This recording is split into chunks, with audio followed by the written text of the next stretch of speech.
예수님께서 백성들에게 천국의 비밀을 얘기하실 때 대부분 다 비유로 말씀하셨습니다. 근데 비유로 말씀하신 이유 중에 알아들을 사람은 알아들을 것이고 못 알아들을 것은 못 알아듣게 하려고 그렇게 하셨다고 예수님께서 말씀하셨습니다. 오늘도 보면 예수님의 원래 처음에 말씀이 이제 대중들에게 쫙 선포를 했습니다. 먼저 24절에서 그 30절까지는 이제 이렇게 일반 대중들이 모이는 곳에 선포를 하고 뭐 그 중에는 알아듣는 사람도 있었을 것이고 못 알아듣는 사람도 있었을 것이다. 예수님은 그 부분에서 개의하지 않으셨습니다. 그런데 이제 조용히 모이게 됐습니다. 제자들과 예수님들이 함께 모여서 있을 때 제자들이 아까 그 소리가 무슨 소리입니까? 그 좀 자세히 좀 설명을 해달라고 그래서 오늘 해설판이 36에서 43절입니다. 당시 예수님의 그 생각을 약간 이해하기가 좀 어려운 부분들이 있어요. 근데 오늘 교회에서는요, 모조리 다 알아듣게 하려고 무척 애를 많이 써요. 그래서 갖가지 예화도 들고 설명도 하고 그러는데 예수님은 약간 배짱으로 하셨습니다. 근데 오늘은 지금 우리는 세 번째입니다. 말하자면 이 비유에 대한 가르침은 세 번째예요. 첫 번째 원래 말씀이 있고 또 예수님이 두 번째 이제 그것을 해설하는 말씀이 있고 그 해설을 제가 또 해설을 하는 말씀입니다. 그러게 지금 세 번째를 못 들으면 이제는 어떻게 할까요? 이게 예수님의 의도요. 그래서 오늘 해설판 끝에는 뭐라고 되어 있냐면 귀 있는 자는 듣거라. 그리고 가만히 오늘 이 설교를 한참 준비하다 보니까요, 이거 제가 했어요. 아마 금년 상반기쯤 했던 내용 같아요. 떠올라요. 하다 보니까. 근데 이제 확인은 하진 않았습니다. 근데 한참 진행되었는데 한 건 분명해요. 근데 그 내용은 확인을 하지 않았습니다. 그러니까 아마 오늘은 이 말씀을 이렇게 여러분들은 5번쯤 들었다고, 이제 4번 적어도 금년에 들었다고 생각하시면 되겠습니다. 무슨 섭리가 있는 것이죠. 그래서 이제 지금 우리는 대림절을 맞이하고 있습니다. 대림절은 오시고 있는 그리스도를 기다리는 계절이잖아요. 그런데 우리는 이미 오셨잖아요. 그럼 다시 그분을 기다리라는 말이 안 되는 소리 같습니다. 근데 그뿐만 아닙니다. 이 사실 유대인들이 기다리던 메시아가 이 땅에 오셨습니다. 근데 이 세상 과연 그 메시아가 오시면 이루어질 그 나라, 그들이 꿈꾸던 나라가 실현됐는가요? 완성되지 않았습니다. 그래서 우리는 기다리는 것입니다. 우리는 그분이 시작하신 일이 이루어지기를 소망하면서 그분이 다시 우리의 삶 속에 오기를 간절히 기다리고 있습니다. 그런 의미에서 우리는 대림절을 지금 지키고 있습니다. 우리가 예수를 믿는 궁극적인 목표에 대해서 다 이구동성으로 말합니다. 천국 가기 위해서라고 합니다. 근데 그곳이 진정 그렇게 가고 싶으면 이 땅에서도 그곳에 대한 호기심과 기대가 있어야 합니다. 성인들과 바울 사도가 그러했습니다. 그런데 우리는 그토록 천국에 가야 한다고 주장을 하고 교회에서도 끊임없이 그곳에 갈 확신이 있냐고 요구를 받고 구원의 확신이 있냐 여러 방면의 위협 비슷한 강요를 받으면서도 사실은 그 나라에 대해 호기심은 별로 없는 듯합니다. 가장 큰 관심이면서도 의외로 호기심이 없는 것이 천국인 것 같습니다. 어쩌면 오늘을 살아가는 것이 힘들어서인지 그날을 생각할 여력이 전혀 없어서 그러한지 아니면 오늘 사는 일이 너무 재미있고 기대가 커서 그런지 모르겠습니다. 오늘이 좋은데 확실성도 없는 그 나라를 꿈꾸며 기다린다는 것은 조금 아이러니하죠. 그런데요, 우리는 지금 우리네 삶은 그렇다고 지금 제가 이것은 우리 교인들을 제가 잘 파악하고 한 소리는 아닙니다. 그냥 어디서 이렇게 일반적으로 사람들을 가만히 들여다보면 천국에 대해서 얘기는 많이 하고 예수 믿어야 천국 간다고 하는 얘기는 하는데 기대는 별로 없다는 제가 이제까지 파악한 바입니다. 우리 교회는 그렇게 아니기를 바라면서 하는 얘기인데요. 근데 예수님은 왜 그렇게 천국에 대한 관심이 많았나 모르겠어요. 그걸 그렇게 가르쳐 주려고 애를 썼어요. 성경. 예수님이 이 땅에 오시면서 출발점이 바로 천국 얘기였고 계속적으로 그 얘기를 말씀하시는 것입니다. 왜 예수님이 그렇게 그 천국을 가르쳐 주려고 했을까요? 그래서 한번 이런 이제 의문이 듭니다. 당시 사람들도 천국에 그렇게 관심이 있었을까요? 당시 예수님 당시에? 예, 그렇습니다. 마태복음에 보면 마태복음은 지금 오늘 쓴 이 마태복음은요. 그 대상이 유대계 그리스도인들을 염두에 두고 쓴 책입니다. 그러니까 그 예수님이 오실 그 즈음에 그 유대 사회, 유대 사람들은 메시아 사상에 극도로 고조되어 있었던 때입니다. 바울은 그때 이야기를 이렇게 갈라디아 4장 4절에서 증언합니다. 때가 참에 하나님이 그 아들을 보내사 여자에게서 나게 하셨다. 때가 찼다라는 말은 그들의 이스라엘 백성들의 메시아에 대한 갈망이 하늘에 사무쳐서 아주 꽉 찼다는 얘기입니다. 그래서 하나님이 더 이상 이제 지체할 수 없어서 이런 일이 벌어졌다, 이런 얘기입니다.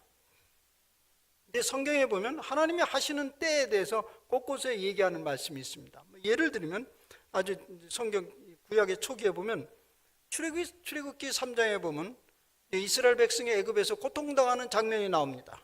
이런 장면이 있습니다.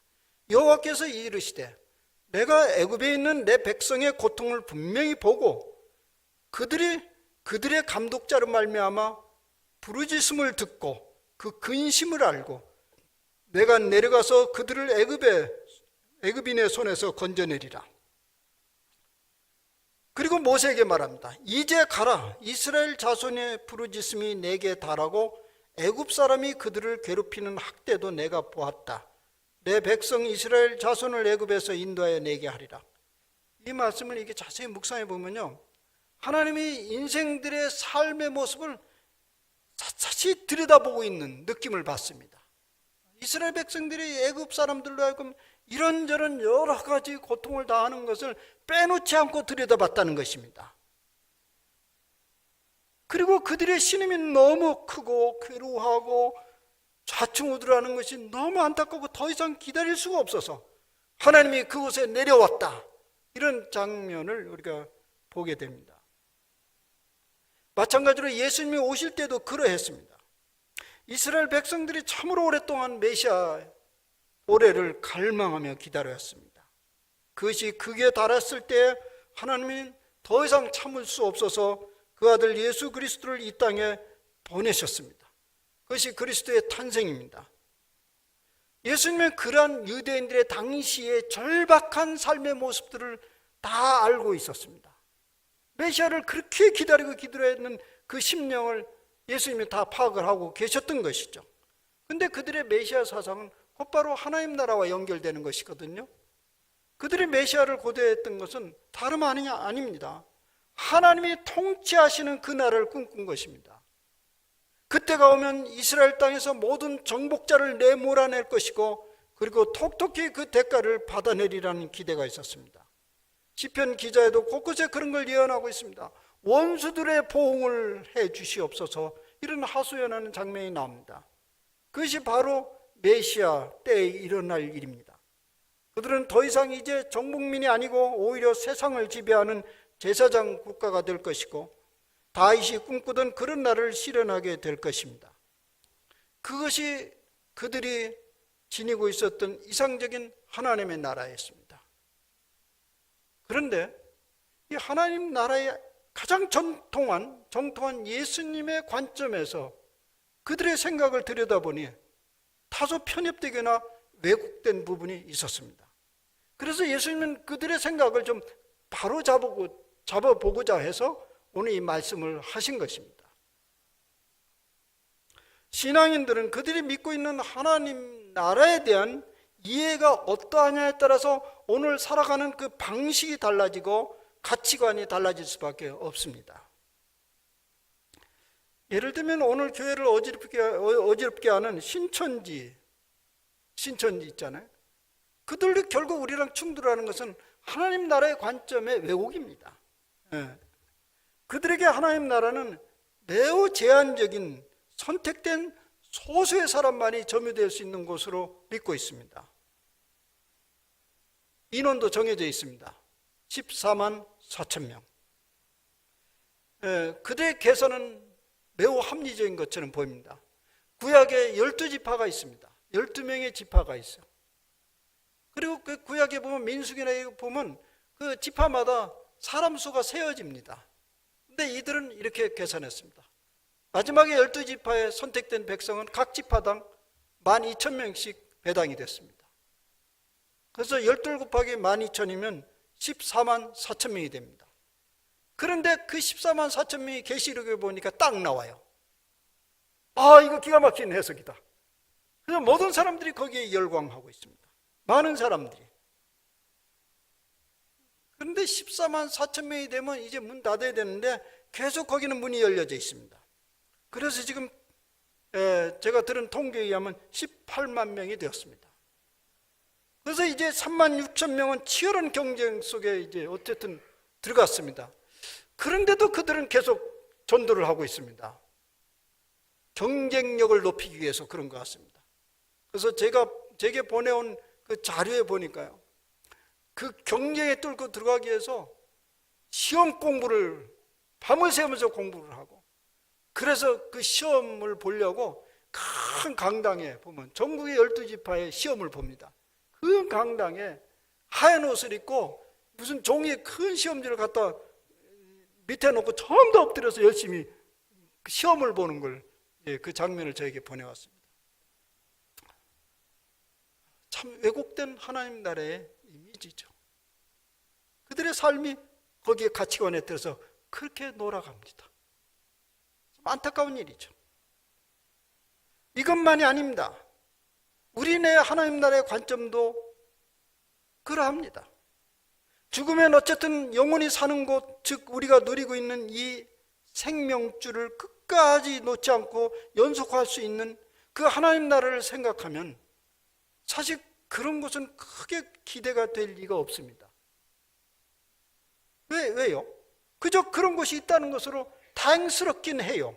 그러나 그렇게 기대가 되지는 않아요. 왜냐하면 어차피 이곳에서 누릴 대로 누리다가 죽지 않은 그 나라에 들어가면 좋은 것이지요. 그러니 그 나라가 어떤 곳일까 하는 호기심이나 갈망이 있을 리가 없습니다. 이러한 왜곡된 하나님 나라에 대한 관점을 예수님은 바로 잡아주고 싶었던 것입니다. 그런데 예수님은 그 나라를 이렇게 묘사할 때 가시적인 세계로 묘사한 곳은 없습니다. 가시적인 것. 그런데요, 이제 한국교회 여러 모습들을 보면 하나님 나라, 정말론적인 하나님 나라를 좋아하고 그것을 가르치는 사람들 중에 적지 않은 사람들이 계시록을 근거로 듭니다. 계시록을 좋아합니다. 그런데 왜 계시록을 좋아하냐면 계시록에 보면 그 가시적 그림이 나타납니다. 새하늘과 새 땅을 묘사하는 계시록 21장에 보면 하나님 나라에 대한 성벽의 묘사가 아주 근사하게 나타납니다. 그 성벽이 다 뭘로 되어 있는지 아십니까? 그 성벽 기둥에 다 뭘로 되어 있냐면요, 각색 보석으로 되어 있습니다. 제가 그 보석을 하나하나 들여다봤는데요, 실물로 봤다는 게 아니라 성경에 나온 게 하나씩 봤는데 아는 게 없어요. 물론 본 적은 하나도 없고. 한번 보여드릴까요? 보여줄 수는 없어요. 들어보세요. 첫째는 벽옥. 둘째는 사파이어. 그건 들어봤죠? 셋째는 옥수요. 넷째는 피치옥이요. 다섯째는 홍만호요. 여섯째는 홍옥수요. 일곱째는 황보석이요. 여덟째는 녹주석. 그만둡시다. 이거 다 얘기해봐야 무슨 소리 하나도 뭐. 만약 천국이 이렇다면 막 가고 싶은 호기심이 막 일어납니까? 보석이 사방에 깔린 그런 세계를 좋아하시나요? 그런 것들이 좌지우지, 그런 것들에 의해서 좌지우지 되는 세상이 싫어서 우리는 예수를 믿었고 이곳에 왔는데 또다시 그런 것을 꿈꾸면서 그 나라를 기대한다고요? 만약 그것이 천국의 실상이라 한다면 우리는 벌써 천국에 대한 흥미를 다 잃어버렸을 것입니다. 그것은 천국의 실상을 묘사하려는 것이 아니고 상징적 묘사이죠. 우리가 방금 들어본 대로 그 보석이 어디에 있는지, 그게 진짜 있는 건지도 모르는 것을 짜르르 나열을 한 거 보면 그것은 표현할 수 없는 세계, 어떤 그 상징적인 세계를 얘기하려고 하는 것이죠. 우리가 좋아하는 그 이상의 무엇인가를 전해주고 싶은 거죠. 그런데요, 이 천국에 대한, 하여튼 우리는 이제 우리 대부분의 관심 없지만 어떤 사람들은 굉장히 관심이 있죠. 그런데 이제 천국에 대해서 많은 사람들에게 이렇게 희망을 갖다 주고 인사이트를 주는 그 예가 이제 사람들이 믿고 있는 예가 있는데 그건 보통 임사체험입니다. 임사체험. 뭐 그냥 쉽게 아는 대로 우리가 이해하는 대로 얘기하면 죽었다가 다시 살아난 사람. 근데 뭐 의학적으로 사실 죽은 거 아니죠. 임사체험, 근사체험. 그런 사람들의 이야기들이 이제 사람들에게 많은 호기심을 가지게 되죠.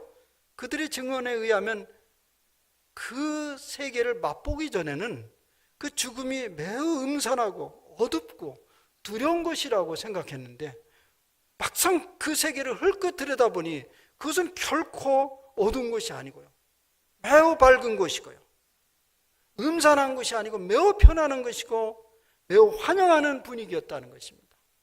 제가 그런 책을 여러 권 읽었는데 거의 공통적으로 그렇습니다. 그런 세계가 우리를 더 끌어당깁니다. 좋습니다. 그 정도 믿어도 괜찮아요. 그런데 우리는 더 정통한 예수님의 소리를 들어야죠. 그곳에 오신 분이 말씀을 하셨는데 그분의 이해가 궁금합니다. 그분의 이해는 이렇습니다. 마태복음 13장에 집중적으로 천국에 대한 가르침이 나오고 있는데요, 그 천국의 가르침에 대해서 방금도 말씀드린 대로 가시적으로 그림처럼 그려지는 것은 없습니다. 오히려 예수님은 보이지 않고 잡혀지지 않는 그 어떤 곳, 그것을 묘사하려고 애를 쓰셨습니다. 그래서 그 중에 하나가 오늘 본문인 알곡과 가라지의 비유입니다. 이 비유는 알곡과 가라지, 제가 상반기에도 설교를 했다고 했고요, 제가 뭐 추측건되는 우리 임 목사님도 설교를 했을 법합니다. 뭐 이런 부분 많이 지금 하는 말씀이니까요. 근데 이제 20세기 들어서 이런 말씀, 특히 이 말씀을 이제 심리학이 발달되면서 심리적 해석 방법을 많이 쓰곤 합니다. 말하자면 각 개인의 마음 한복판에서 일어나는 어떤 현상으로 설명합니다. 알곡과 가라지를, 알곡은 참 자아를 얘기하고 가라지는 거짓 자아로, 혹은 이 가라지를 내 속에 있는 그림자로 비유해서 설명을 하곤 합니다. 그러니까 우리가 그 그림자에 너무 붙들리면 참 자기가 손상되기 때문에 매우 조심해야 된다는 얘기입니다. 그것을 손대기 전에 그림자를 뽑아내려고 하지 말고 그 그림자를 받아들이고 통합하면 우리 마음에서 평화가 일어날 것인데 그것이 바로 하나님 나라의 모형이다. 이렇게 이제 그동안에 많이 설명하곤 했습니다. 뭐 그런 해석도 가능합니다. 그런데 제가 오늘 본문을 계속 반복적으로 들여다봐서 또 계속적으로 생각을 해볼 때 그건 다소 무리한 해석이다 생각이 듭니다. 주관적인 해석이라고 할 수 있습니다. 그래서 본문에 이를 출발을 자세히 한번 눈여겨봅시다. 이렇게 예수님은 간단하게 천국은 이렇다고 얘기하고 있습니다. 천국은 자기 밭에다가 좋은 씨를 뿌리는 사람과 같다. 이 말씀에 비춰보면 천국은 이게 농부가 밭에 씨를 뿌리는 정황들을 한번 살펴보면 그 나라의 모습이 그려진다는 것입니다. 이 비유를 해설하는 장면에서 그 씨를 뿌리는 사람은 다른 분이 아니고 예수 그리스도라고 말합니다. 그러니까 예수 그리스도가 이 씨를 뿌리는 장면을 묵상하고 그걸 이해하고자 한다면 이 천국이 어떤 곳인가 어렴풋이 드러난다는 얘기입니다. 그런데 여기 해설에 의하면 그 뿌려지는 씨는, 예수님이 뿌려진 씨는 천국의 자녀들이고 그 밭은 세상이라고 말합니다. 그래서 이것을 종합해 보면 천국이란 예수님이 이 세상에 천국의 자녀들을 뿌려놓는 것과 같다, 이렇게 얘기하고 있습니다. 근데 이것으로 끝나면 이제 간단한 문제인데, 그 다음에 그 밭에 좋은 씨만 뿌려지는 것이 아니고 가라지도 함께 뿌려진다. 그런데 물론 그 가라지는 예수님이 뿌린 것은 아닙니다. 성경은 원수가 뿌려놓았다고 합니다. 그 원수는 예수님의 사역을 반대하는 무리들을 말하겠죠. 복음서 곳곳에서 사용하는 용어로 보자면 그 원수는 원수 마귀입니다. 그 원수 마귀가 그곳에 가라지를 뿌려놓았습니다. 왜 뿌려놨을까요? 함께 그냥 붙어서 평화롭게 살려고 그랬을까요? 그 좋은 씨를 망가뜨리는 의도이겠죠. 이것이 오늘 비유의 내용입니다. 근데 이 비유를 좀 더 자세히 살펴보면서 생각해 봅시다. 첫째는, 이 비유의 첫째는 예수님께서 이 땅에 오셔서 하신 일이 바로 천국의 씨를 뿌리는 일이라는 얘기죠. 이 땅에 오셔서. 그러니까 천국의 씨를 뿌렸어요. 그러니 무슨 얘기죠? 천국은 이미 시작됐다는 얘기예요. 천국은 이미 여기서 시작됐다는 얘기입니다. 그런데 그것을 씨앗으로 드는, 비유로 드는 이유가 뭘까요? 그 실체가 여전히 미미해서 보일동말동하다는 것을 말하는 것입니다. 그리고 둘째는 그 씨가 정체를 드러내기 위해서는, 정체를 확 드러내기 위해서는 자라야 된다는 얘기입니다. 그래서 천국이라는 것은 자라나는 것이라고 비유하고 있습니다. 뭐 다른 데서도 천국은 겨자씨와 같다, 자라나지 않느냐, 그래서 새가 깃들지 않느냐, 그렇게 자라는 것으로 비유하고 있습니다. 그런데 그 씨앗이 천국의 자녀이라고 한다면, 그 씨앗이 천국의 자녀라고 했지 않습니까? 그러면 그 자녀들이 자꾸 자라가게 되면 천국의 모습이 드러난다는 것입니다. 그런데 좀 살펴봅시다. 누가 천국의 씨앗이죠? 누가 씨앗이에요? 우리들이 천국의 씨앗들이잖아요. 그런데 그곳에서 천국이 안 보인다고 하면, 여러분, 제가 금년 한 해 동안 하나님 나라에서 굉장히 많이 얘기했는데 도무지 그걸 어디다 두고 하는 말이에요. 그건 의미적이지. 천국이 도무지 안 보인다면 무슨 까닭일까요? 먼저 벌떡 떠오르는 게 뭡니까? 아하, 내가 씨로서 하나 자라지를 않고 있구나. 우리 공동체가 씨는 씨인데 하나 자라지 않고 있다는 것을 생각해야 됩니다. 이게 오늘 본문에서 주시는 말씀입니다. 그 다음 셋째는, 그래도 천국이 안 보이는 이유, 또 다른 이유는 없는가? 또 다른 이유가 뭐죠? 또 다른 이유가 있어요. 그 자리에 함께 자라고 있는 가라지가 천국을 가리고 있습니다.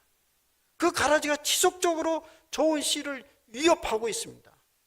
그 천국 시잘데없는 소리 하지 마라. 그러면 계속 우리를 불안하게 하고 실존적 위협을 강하면서 우리를 몰아치고 있습니다. 그런데 이 비유의 마지막의 결론은 이렇게 하고 있습니다. 그 가라지를 제거하려고 하지 말고 그냥 두라. 왜냐하면 그런 시도를 하다가 오히려 천국의 씨앗들이 다칠 수 있기 때문이다. 함께 자라다 보면 마침내 그 모습이 분명히 드러나게 될 것이고 추수 때에는 여지없이 곤란해야 제거될 것이다. 그때 비로소 천국은 완성될 것이라고 말씀합니다. 여러분, 오늘 이 말씀을 들으면서 여러분 마음속에 무슨 소리가 들려와야 됩니다. 그저 그런 얘기거니 하고 말아버리면 하나님 나라도 그저 그런 것이지 이렇게 받아들일 수 있게 되죠. 그냥 말뿐이다. 우선 이 말씀을 전해드리면 무슨 생각이 꿈틀거리나요? 교회에서 이런 얘기를 많이 하면 이런 마음속에 움직임들이 일어나요. 나는 밭에 뿌려진 좋은 씨앗인가? 아니면 가라지인가? 근데 사람들은 혹 내가 가라지인가 물으면 그것으로 끝나면 좋은데 혹시 저 사람이 가라지 아닌가? 이 사람이 가라지 아닌가? 그런 생각이 스물스물 일어나기 시작하죠. 특별히 공동체에 어려움이 있다고 한다면 그런 일은 매우 활발하게 일어납니다. 그래서 서로를 향해서 의심의 눈길을 보내기 시작합니다. 그런데요, 그런 생각을 할 필요 없습니다. 예수님은요, 오늘 말씀을 통해서 누가 가라지인가를 골라내기 위해서 주신 비유의 말씀이 아닙니다. 전혀 그런 의도가 없습니다. 오늘 말씀을 자세히 보면 그 의도가 드러납니다. 오늘 종이 주인에게 말합니다. 우리가 가서 이 가라지를 뽑아낼까요? 이 소리는, 말하자면 이 소리는 이거예요. 우리가 가라지를 골라서 뽑아낼까요? 그랬더니 주인이 뭐라고 그래요? 가만두거라. 가라지를 뽑다가 괜히 곡식까지 뽑을까 걱정이 된다. 이 말씀의 뉘앙스는 이렇습니다. 당신들이 곡식과 가라지를 제대로 골라낼 수 있다는 말이요? 이런 얘기입니다. 사실 진실로 우리 중에 누가 미랄이고 누가 가라지인지를 골라낼 능력 있는 사람은 아무도 없습니다. 그래서 섣불리 가라지를 제거해낸다고 하다가 곡식을 다치게 될까 염려된다고 한 것입니다.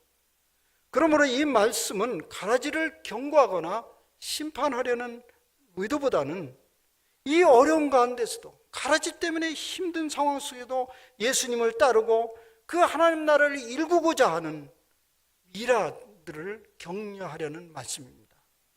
하나님의 나라의 자녀들로 이 땅에 뿌려진 미라들은 가라지가 없을 수 없는 현실을 인정하고 우리가 지금 이 땅에 좋은 씨앗을 뿌려줬어요. 이제 자라가야 됩니다. 그런데 거기에 가라지가 있습니다. 그 현실을 인정하라는 것입니다. 그리고 믿음을 굳게 하고 농부이신 주님의 의도를 믿고 부지런히 하나님 나라의 씨앗으로 자라가라는 말씀입니다. 그러므로 우리는 다른 사람을 향해서는 말할 것도 없거니와 자기 자신을 향해서도 나는 혹시 가라지가 아닌가 그런 의심을 품지 마시기를 바랍니다. 오히려 나는 이 땅에 뿌려진 하나님의 나라의 씨앗들이라는 확신을 가지시기를 바랍니다. 그리고 동시에 이 가라지를 피할 수 없는 미완성의 하나님 나라에서 살고 있다는 것을 받아들여야 됩니다. 그 가라지에서 우리는 시험도 당하고 고통도 당하지만은 그 가라지에 주목하지 말고 하늘나라의 씨앗인 자기 자신을 주목하면서 결국은 하나님 나라가 우뚝 드러나게 될 거라는 희망 가운데 살아가라는 얘기입니다. 그것이 곧 하나님 나라라는 얘기입니다. 그런데 내가 가라지에서 흔들리기 시작하면 어떡하죠? 자꾸 회의가 일어나니 가라지가 흔들리기 시작하면 씨앗의 상태를 점검해 봐야 됩니다. 그 씨앗이 지금 제대로 뿌리를 내리고 있고 자라가고 있는가? 그렇지 않으면 그 환경을 만들어줘야 됩니다. 그리고 그 씨를 돌보시는 예수님을 주목하시면 되겠습니다. 근데 오늘 말씀에서 좋은 씨를 뿌리고 있는 예수님의 상태를 한번 살펴봅시다. 그 예수님은 밀을 이렇게 뿌리는데요. 미라를 뿌리는데 낮에 공개적으로 뿌립니다. 근데 반면에 원수마귀는 밤에 와서 일을 합니다. 밤일이에요. 밤에 가라지를 뿌려냅니다. 이 대조적인 장면을 이제 살펴보면 하나님 나라가 무엇인지가 드러납니다. 밀을 뿌리는 예수님은 얼마나 희망적이고 느긋합니다. 뭐 숨길 일이 없어요. 공개적으로 뿌리는 것입니다.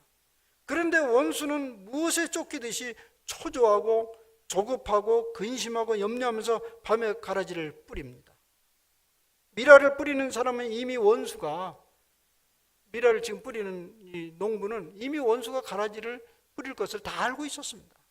그러나 그분은 조금도 주저하거나 흔들림 없이 미라를 뿌렸습니다.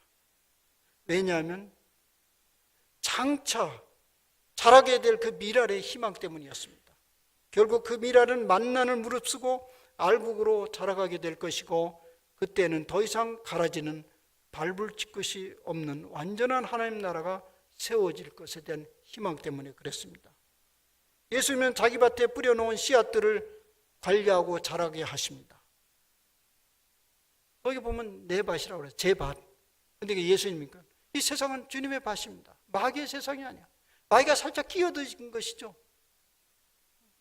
근데 자주 거꾸로 생각합니다. 이것은 마귀가 주장하는 세상이라고 하는데 마귀가 그냥 새치기하고 끼어든 것입니다. 주님의 밭이에요. 그리고 그곳에 씨를 뿌렸으니까 주님이 관리하실 것입니다. 그래서 이 가라지를 우리 주님이 보호하십니다.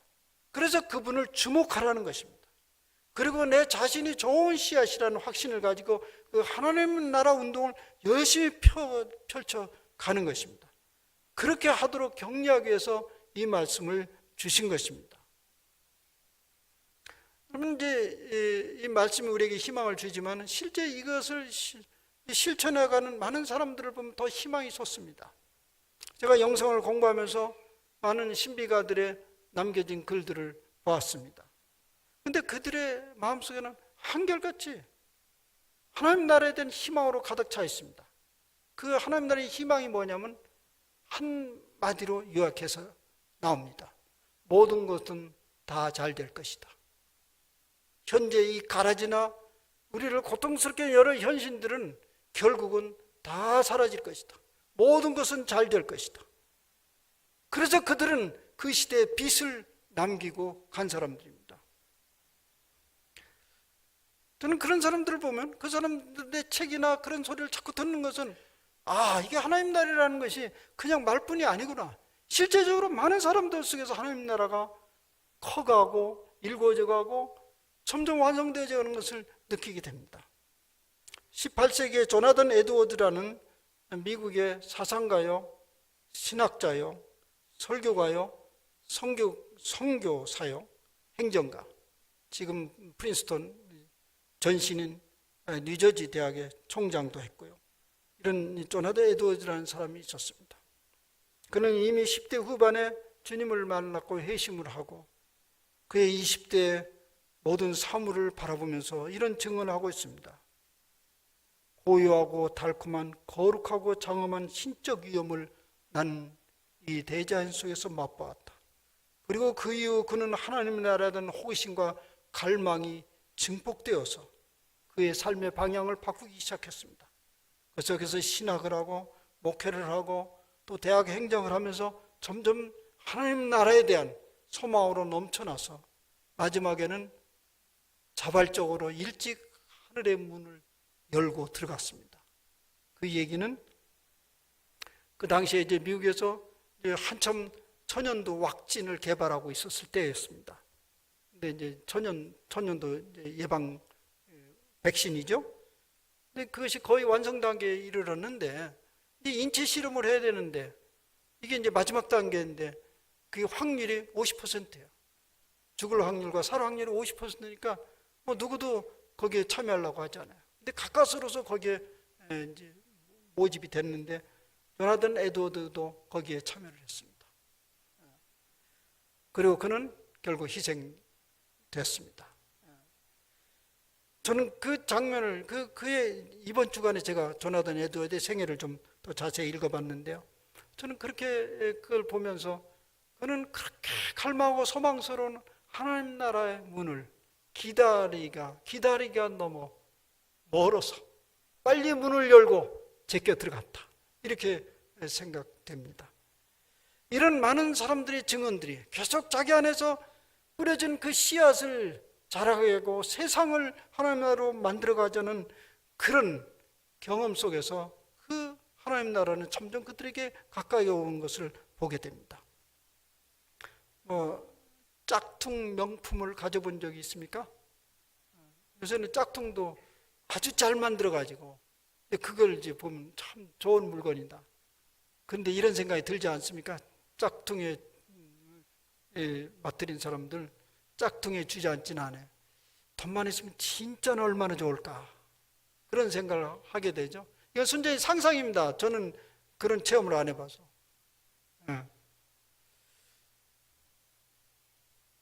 그런데 우리 안에서 자라고 있고 씨앗이 자라가고 있는 하나님 나라를 헐끌헐끌 맛본 사람들은 그 완성된 하나님 나라에 대한 갈망이 일어나겠죠. 궁금해지겠죠. 그것이 더욱더 커지겠죠. 우리는 이 대림절에 그것을 기다리는 것입니다. 주님이 가까이 계속 오고 계십니다. 2000년부터 가까이 더 깊이 오고 계십니다. 그러면 하나님 나라는 좀 더 완성되어져 간다. 이 희망의 대림절이에요. 여러분들 마음속에, 가정 속에, 일 속에 하나님 나라가 왕성하게 일어나는 그런 경험이 있으시기를 바랍니다. 기도합시다.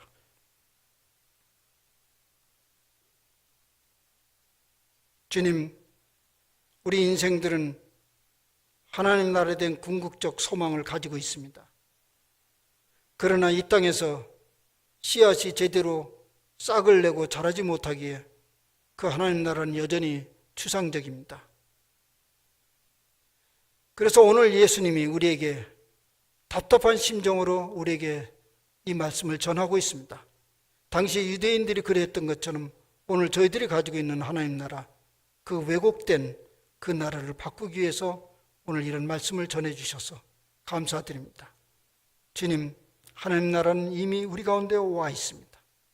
계속적으로 하나님은 우리를 향해서 완성된 하나님 나라로 자라가라고 명령하십니다. 주님, 우리는 장차 들어갈 하나님 나라를 소망하지만 그 소망을 이곳에서 경험하지 않으면 그 소망이 헛되거나 왜곡될 수 있습니다. 주여, 뿌려진 씨앗이 이제 부지런히 자라나야 될 것입니다. 주님이 오신 이 계절에 다시금 우리 씨앗을 점검하고 하나님 나라를 꿈꾸는 이 계절이 되게 하여 주시옵소서. 그래서 보일 듯 말 듯 이런 하나님 나라를 우리를 통해서 이 계절에 보여지는 역사가 있게 하여 주시옵소서. 우리 주 예수 그리스도의 이름으로 감사하며 기도하옵나이다.